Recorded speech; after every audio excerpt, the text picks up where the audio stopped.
السلام علیکم ورحمۃ اللہ وبرکاتہ۔ میں سہیل خان ہوں، آپ دیکھ رہے ہیں میرا یوٹیوب چینل اور فیس بک پیج بخاری فلاحی تنظیم۔ وسائل و ذرائع اپنی جگہ، لیکن جاتے ہیں وہی جن کو سرکار بلاتے ہیں۔ حالیہ دنوں میری کریم آقا صلی اللہ علیہ وآلہ وسلم کی بارگاہ میں حاضری ہوئی۔ وہ کیسے ہوئی اس کے احوال آپ لوگوں کے ساتھ شیئر کرنا چاہتا ہوں کہ ہم یہاں قطر میں رہتے ہیں۔ میرے دوست احباب جو میرے ساتھ رہتے ہیں انہوں نے مدینہ شریف جانے کی تیاری کی۔ وہ آپس میں مدینہ کے سفر کی باتیں کرتے ہیں اور میں پاس بیٹھا سنتا رہتا، کیونکہ میرے پاس اسباب نہیں تھے، ذرائع نہیں تھے کہ میں کچھ ہی دن پہلے پاکستان سے چھٹی واپس آیا تھا۔ تو جب وہ لوگ باتیں کرتے مدینہ شریف جانے کی، لیکن میرے دل میں مدینہ شریف کی حاضری کی تڑپ اٹھنے لگی۔ خیر میں خاموش بیٹھا تھا لیکن مایوس نہیں تھا۔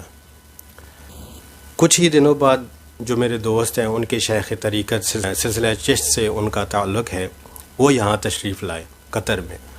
انہوں نے یہاں سے مدینہ منورہ جانا تھا، تو ہم لوگ ان کے پاس بیٹھے ہوئے تھے۔ مدینہ کے سفر کی باتیں ہو رہی ہیں، تیاریاں ہو رہی ہیں، میں پاس بیٹھا ہوا تھا اور دل ہی دل میں یہ سوچ رہا تھا، میں بھی دیکھوں گا سرکار کا روزہ ایک دن، میں بھی دیکھوں گا سرکار کا روزہ ایک دن، کاش میرا بھی مدینے کا سفر ہو جائے۔ خیر ہم لوگ واپس آئے۔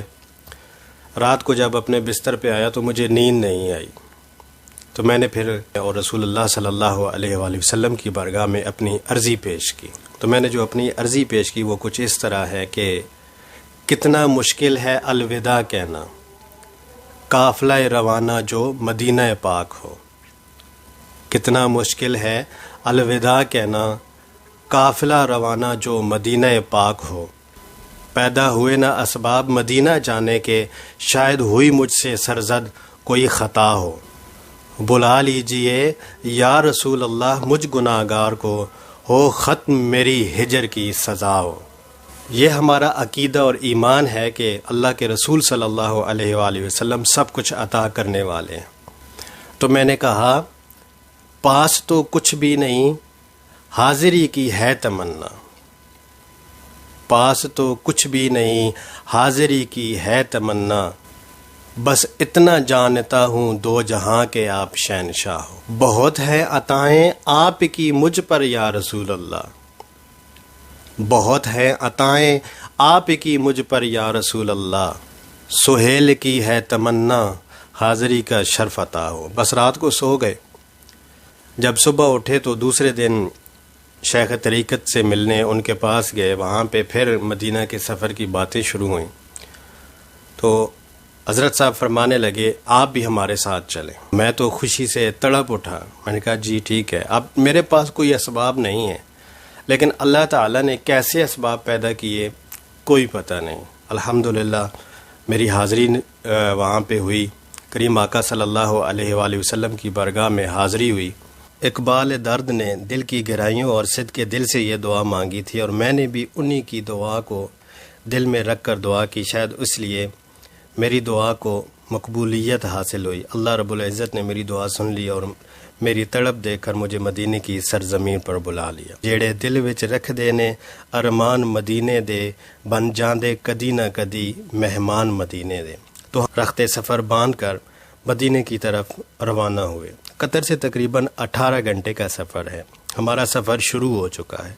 جب راستے میں ریگستان پہاڑ دیکھے تو میرے ذہن میں صحابہ کا وہ دور آ گیا، اور ذہن و دماغ میں صحابہ اکرام اور نبی کریم صلی اللہ علیہ وآلہ وسلم کی ہجرت کے واقعات گھوم رہے ہیں۔ ہم تو جدید ٹیکنالوجی سے لیس گاڑی میں سفر کر رہے ہیں، لیکن وہ صحابہ اکرام کی ہجرت کس قدر پریشانیوں اور دکھوں سے بری ہوئی ہے۔ آنکھیں اشکبار ہو جاتی ہیں، دل مغموم ہو جاتا ہے، ذہن و دماغ پر ایک عجب سی کیفیت طاری ہو جاتی ہے۔ وہ اس لیے کہ ہجرت آسان کہاں ہوتی ہے۔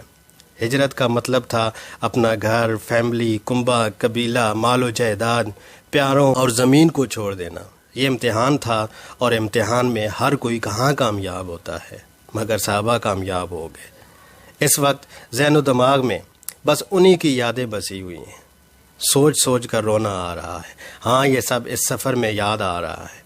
صہیب رومی کی نفع بخش تجارت ذہن میں آ رہی ہے کہ روم سے آئے تھے، مکہ میں تجارت کی، مالدار ہو گئے، ہجرت کے لیے نکلے تو کافروں نے گھیر لیا، کہنے لگے قلاش آئے تھے، اب مالدار ہو چکے ہو، ہم کیسے تمہیں جانے دیں؟ کہا مال چھوڑ دوں پھر جانے دو گے؟ کہنے لگے جانے دیں گے۔ اللہ اور رسول صلی اللہ علیہ وآلہ وسلم اور دین کی محبت کے لیے زندگی بھر کی جمع کنجی چھوڑ دی، ہجرت کر گئے، مدینہ پہنچے، اور نبی کو جب اس کا علم ہوا تو آپ کی زبان سے جملہ سنا کہ صہیب نے بڑی نفع بخش تجارت کی۔ قصہ مختصر یہ ہے کہ مدینے کا سفر بہت سی یادوں کے پردے کھول دیتا ہے۔ کبھی یہ سفر پر نکلو تو ان کی پریشانیوں اور قربانیوں کو بھی یاد کر لینا۔ اور ہاں، مکہ سے نکلتے ہوئے جب ہماری کیفیت بدل جاتی ہے، محبت کا جذبہ ابھر جاتا ہے، آنکھوں سے آنسو آ جاتے ہیں، مکہ کی جدائی ستاتی ہے، دل پر خنجر لگتے ہیں، تو آپ سوچیں اس نبی کے جذبات اور کیفیت کا کیا عالم ہوگا جس کی پیدائش وہیں کی، جس کا بچپن وہیں گزرا، جس کا خاندان وہاں پر، جس کے اپنے وہاں موجود، جس کی چہیتی بیوی کی قبر وہاں موجود۔ مکہ سے جانے لگے تو اظہار بھی کیا تھا، اے مکہ مجھے تجھ سے محبت ہے، تو میرے نزدیک محبوب ترین شہر ہے، اگر تیرے اپنے مجھے یہاں سے نہ نکالتے تو میں تجھے چھوڑ کر کبھی نہ جاتا۔ مدینے کا سفر ہے اور میں نمدیدہ جبھی افسردہ قدم لغزیدہ چلا ہوں ایک مجرم کی طرح میں جانب طیبہ، چلا ہوں ایک مجرم کی طرح میں جانب طیبہ، نظر شرمندہ بدن لرزیدہ۔ کس کے ہاتھ نے مجھ کو سہارا دے دیا، کسی کے ہاتھ نے مجھ کو سہارا دے دیا، ورنہ کہاں میں اور کہاں یہ راستے پیچیدہ۔ ہم رات کو تقریباً 2 بجے مدینہ شریف پہنچ گئے اور حاضری کے لیے کریم آقا صلی اللہ علیہ وآلہ وسلم کی برگاہ میں حاضر ہوئے۔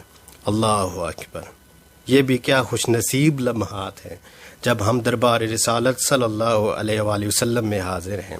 جب ایک عاشق حرم نبوی صلی اللہ علیہ وآلہ وسلم میں داخل ہوتا ہے تو اس کے دل کی کیفیت بہت عجیب ہوتی ہے، آنکھیں پرنم ہیں، دل کی دھڑکنیں اور سانسیں تھام لینے کو جی چاہتا ہے، آواز خود بخود دھیمی اور پست ہو جاتی ہے، قدم دھیرے دھیرے اٹھنے لگتے ہیں اور نظریں دل سے پوچھتی ہیں کہ تا نظارہ مواجہ شریف کیسے حاصل ہوگا، ہم کیا اور ہماری اوقات کیا۔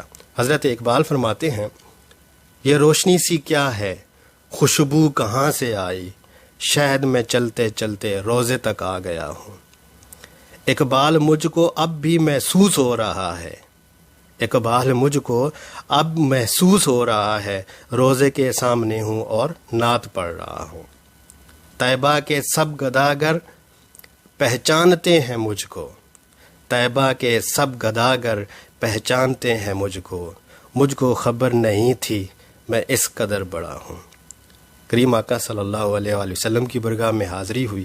اللہ تعالی ہماری حاضری کو قبول فرمائے اور اللہ تعالی ہم سب کو نبی کریم صلی اللہ علیہ وآلہ وسلم کے در کی حاضری نصیب فرمائے۔